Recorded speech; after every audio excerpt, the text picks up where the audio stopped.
नमस्कार दोस्तों, आपका स्वागत है आपके अपने यूट्यूब चैनल पीएस एजुकेशन गुरु पे।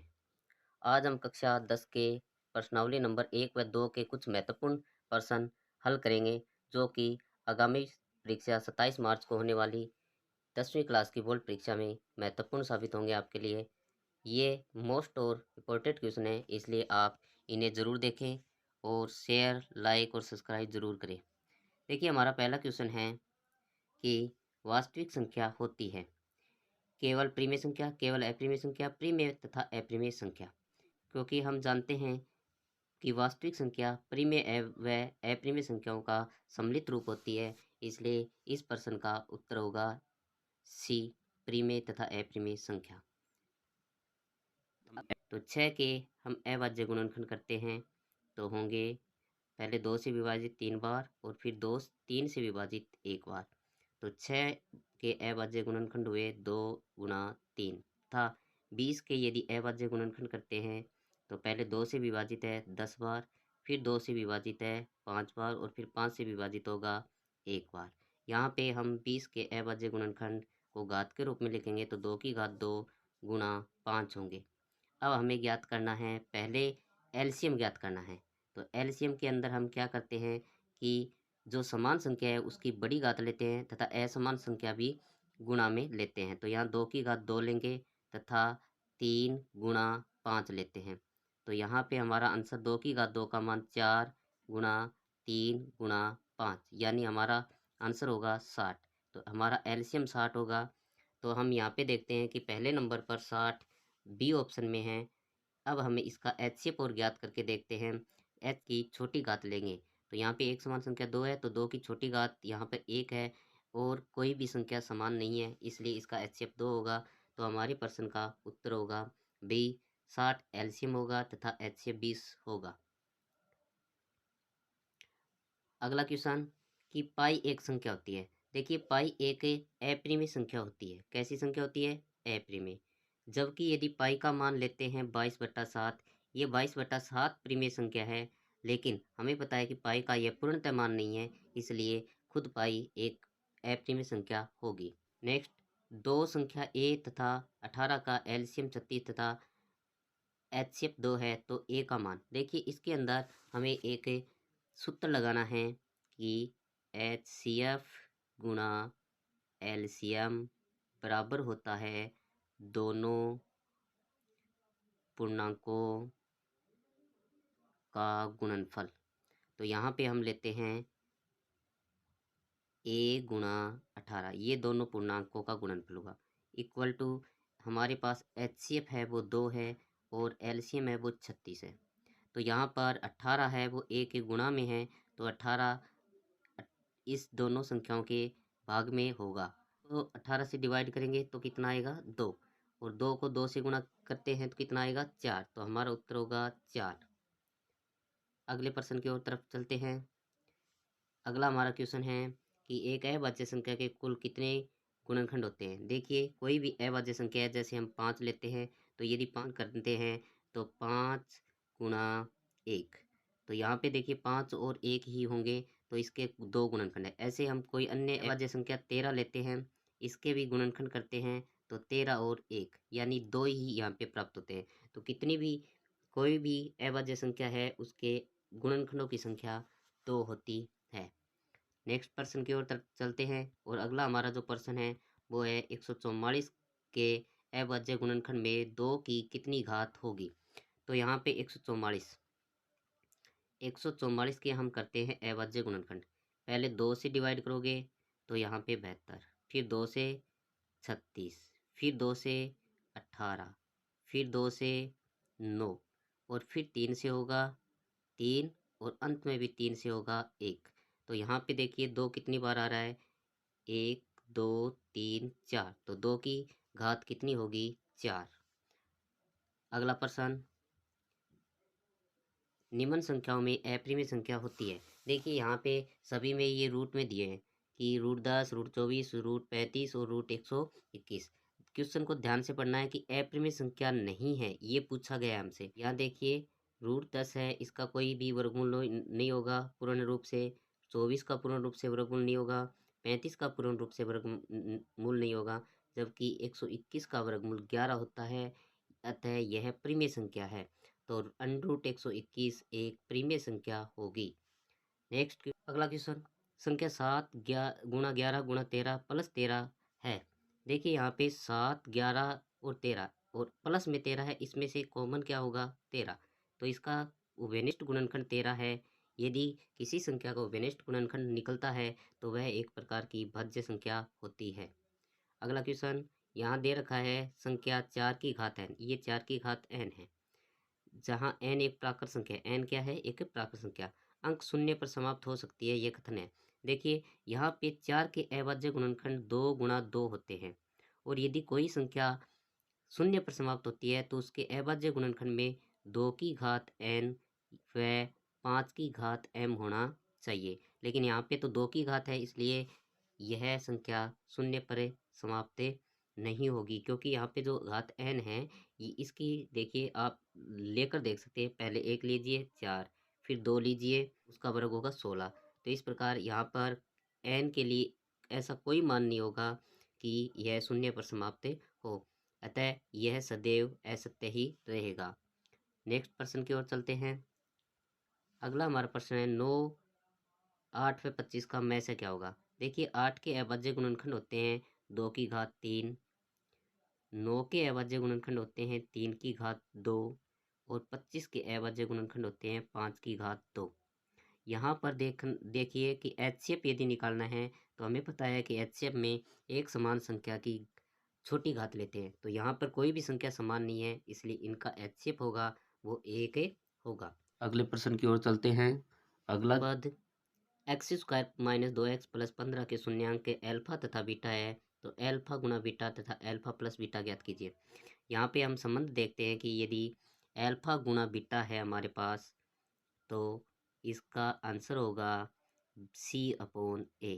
तो यहाँ पर हम देखते हैं कि हमारी जो बहुपद दे रखा है उसमें C का मान है 15, एक्स स्क्वायर का गुणांक है 1, तो हमारा आंसर आया 15। तो अल्फा गुणा बीटा का मान 15 होगा। इसी प्रकार यदि हम देखते हैं कि अल्फा प्लस बीटा बराबर होता है -B/A। यहाँ पे हमारे पास b का मान है वो x का गुणांक है -2, तथा a का मान है वो 1 है। यहाँ माइनस इंटू माइनस क्या हुआ? +2, और 2 को 1 से विभाजित करेंगे तो 2। तो हमारा आंसर आएगा 15 और 2। तो यहाँ पे हमें ये ऑप्शन दिखाई दे रहा है 15 और 2, ये ऑप्शन यहाँ पे। नेक्स्ट प्रश्न की ओर चलते हैं। अगला प्रश्न है हमारा कि बहुपद 2x square plus x plus के का एक शून्यक 3 है, तो के का मान ज्ञात कीजिए। देखिए यदि एक शून्यक 3 है तो यह 3 बहुपद में चर के स्थान पर रखने पर बहुपद को शून्य कर देता है, और हमारा बहुपद है 2x square plus x plus के। यहाँ पे x के स्थान पर 3 रखते हैं, तो 2x के स्थान पे रखा 3 स्क्वायर प्लस x के स्थान पे है 3 प्लस के। अब इस बहुपद का मान 0 के बराबर होगा, क्योंकि हमने इसमें शून्य के रख दिया है। 3 का वर्ग होता है 9, 9 को 2 से गुणा करने पर 18 प्लस 3 प्लस के बराबर 0। यहाँ पे 18 और 3 जोड़ने पर 21 होते हैं, तो 21 प्लस के बराबर 0। यहाँ देखना है 21 को पक्षांतरण करने पर मान आएगा -21। तो हमारा आंसर होगा डी ऑप्शन -21। अगले प्रश्न की ओर चलते हैं। अगला हमारा प्रश्न है कि एक द्विघात बहुपद जिसमें शून्यांकों का योग तथा गुणनफल क्रमशः दिए गए हैं, तो एक बहुपद कैसा होगा? देखिए यदि ये हमें ज्ञात करना है तो हमें एक संबंध देखना पड़ेगा द्विघात समीकरण बनाने के लिए। वो है x square minus alpha plus beta, यानी शून्यांकों का योगफल गुणा एक्स प्लस एल्फा गुणा बीटा, यानी शून्यांकों का गुणनफल। तो x square minus alpha plus beta यानी शून्यांकों का योगफल है वो 4 है, इंटू एक्स प्लस एल्फा गुणा बीटा यानी शून्यांकों का गुणनफल 1 है। तो हमारा बहुपद होगा एक्स स्क्वायर -4x + 1, जो कि हमारा बी ऑप्शन सही रहेगा। अगला क्वेश्चन है कि 1260 के अभाज्य गुणनखंडों को गुणनफल के रूप में व्यक्त कीजिए। देखिए 1260 के अभाज्य गुणनखंड कैसे करेंगे। पहले 1260 है, उसके अंदर 2 का भाग देते हैं, कितनी बार होगा 630, और फिर इसमें 2 का भाग देंगे तो हमारा आंसर आएगा 315। अब यह संख्या 2 से विभाजित नहीं होगी। अब अगली अभाज्य संख्या 3 है, यह संख्या 3 से विभाजित करेंगे तो 3 से विभाजित करने पर हमारा आंसर आएगा 105। फिर 3 से डिवाइड हो जाएगा, आंसर आएगा 35। अब ये 3 से न होकर अगली अभाज्य संख्या 5 से डिवाइड होगा 7 बार, और फिर 7 से डिवाइड होगा 1 बार। तो हम लिखते हैं कि 1260 के अभाज्य गुणनखंड। अगले प्रश्न की तरफ चलते हैं। हमारा क्वेश्चन है कि अभाज्य गुणनखंड विधि द्वारा 510 तथा 92 का HCF ज्ञात कीजिए। देखिए पहले हमें क्या करना है, 510 तथा 92 के अभाज्य गुणनखंड करने हैं। 510 को सबसे छोटी अभाज्य संख्या 2 से विभाजित करने पर हमारे पास आंसर आएगा 255। फिर यह 2 से विभाजित नहीं होगी, 3 से विभाजित करने पर देखिए क्या होगा, हमारे पास आंसर आएगा 85। फिर ये 3 से विभाजित नहीं होगी, 5 से विभाजित करोगे तो हमारा आंसर आएगा 17। 17 एक अभाज्य संख्या है तो 17 से ही डिवाइड होगा। उसके बाद में हमारे पास है 92, जिसको 2 से डिवाइड करते हैं तो हमारे पास आंसर आएगा 46, तथा फिर 2 से डिवाइड करेंगे तो हमारा आंसर आएगा 23, और 23 एक अभाज्य संख्या है, इसलिए ये 23 से ही विभाजित होगी एक बार। यहाँ पे देखिए कि समान संख्याएं हैं 2 तथा 2, अतः HCF हमारा होगा 2। अगले प्रश्न की ओर चलते हैं कि अभाज्य गुणनखंड विधि से 12, 15 तथा 21 का एलसीएम ज्ञात कीजिए। देखिए 12 के अभाज्य गुणनखंड के रूप में लिखेंगे तो 12 के अभाज्य गुणनखंड होंगे 2 गुणा 2 गुणा 3, जिसको हम 2 की घात 2 गुणा 3 लिख सकते हैं, तथा 15 के अभाज्य गुणनखंड होंगे 3 गुणा 5, तथा 21 के अभाज्य गुणनखंड होंगे 3 गुणा 7। यहाँ पर यदि हमें HCF निकालना है तो एक समान संख्या की छोटी घात लेते हैं, और यहाँ पर एक समान संख्या है हमारे पास 3, 3, 3, और इसकी छोटी घात बराबर है सभी पदों में, तो ये HCF 3 होगा। तथा एलसीएम के अंदर हम एक समान संख्या की बड़ी घात लेते हैं, तो यहाँ पे एक समान संख्या 3 ही है और इसकी बड़ी घात भी 1 है, तो 3 हो गया। असमान पद कौन कौन से हैं, जैसे 2 की घात 2 है, गुणा 5 है, गुणा 7 है। इसको गुणा करने पर हमारा एलसीएम प्राप्त होगा। अगले प्रश्न की ओर चलते हैं। अगला हमारा क्वेश्चन है कि 306 और 657 संख्याएं हैं, इसका HCF 9 है और इनका एलसीएम हमें ज्ञात करना है। देखिए क्वेश्चन को अलग तरीके से लिख के दे रखा है कि HCF 306 और 657 बराबर 9, तो इसका मतलब है 306 और 657 का HCF 9 है। इसके अंदर हम हमारा संबंध लगाएंगे कि HCF गुणा एलसीएम बराबर दोनों पूर्णांकों का गुणनफल। अब दोनों पूर्णांक कौन कौन से हैं, दोनों पूर्णांकों का गुणनफल, हमारे पास दोनों पूर्णांक हैं 306 और 657। तो यहाँ पे देखिए इसको यहाँ हल करते हैं। हमारे पास HCF है 9 गुणा एलसीएम है वो ज्ञात करना है, बराबर 2 पूर्णांक 306 और 657 दे रखा है।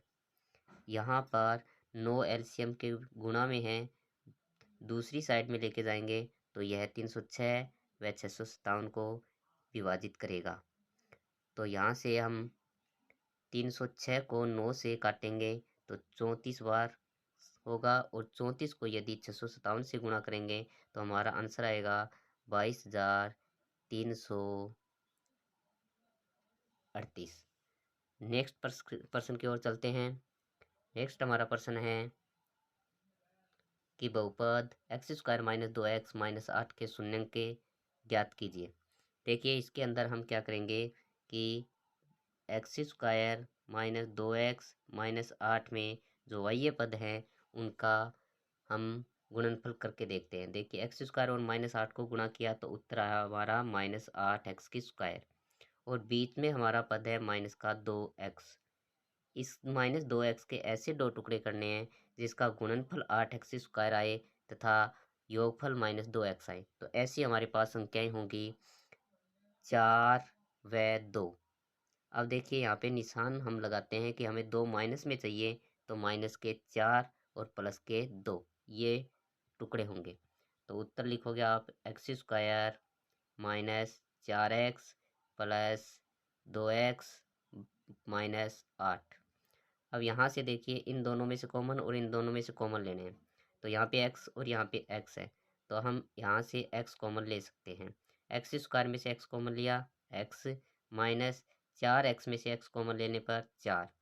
जस्ट बाद में प्लस है तो हम प्लस का निशान लेंगे, और यहाँ से कॉमन निकलेगा हमारा 2, और यहाँ आंसर आएगा x माइनस 4। याद ध्यान रखना है कि ये दोनों पद समान होने चाहिए। अब इन दोनों पदों को हमें कॉमन लेते हैं, तो हमारा आंसर आएगा x minus 4 into x plus 2। ये दोनों हमारे पास गुणनखंड प्राप्त हुए। प्रत्येक गुणनखंड के बराबर शून्य रखने पर, क्योंकि हमें शून्य ज्ञात करने हैं, तो x माइनस 4 बराबर 0, तो x बराबर हमारा आंसर आएगा 4, तथा x प्लस 2 बराबर 0, तो हमारा आंसर आएगा x बराबर माइनस का 2। तो ये हमारे शून्य के होंगे 4 तथा माइनस 2। अगले प्रश्न की ओर चलते हैं। अगला हमारा प्रश्न है कि यदि बहुपद 2x square plus x plus के का एक शून्यक माइनस 1 है तो के का मान ज्ञात कीजिए। यह प्रश्न हम पहले ही हल कर चुके हैं। उसी तरीके से इसको भी हल करेंगे कि इस शून्यक माइनस 1 को इस बहुपद में रखेंगे तो हमारा आंसर प्राप्त होगा। जहाँ x है वहाँ पर हमें लिखना है माइनस 1, तो 2 माइनस 1 का स्क्वायर प्लस x के स्थान पे माइनस 1 प्लस के, और इसके बराबर 0 रखेंगे क्योंकि शून्य रखने पर बहुपद का मान 0 हो जाता है। माइनस 1 का वर्ग 1 और 1 को 2 से गुणा किया 2, प्लस माइनस माइनस 1 प्लस के बराबर 0। यहाँ आंसर बचेगा 1 प्लस के बराबर 0। 1 को पक्षांतरण करेंगे तो के इक्वल टू माइनस 1 हमारा आंसर प्राप्त होगा। नेक्स्ट प्रश्न की ओर चलते हैं।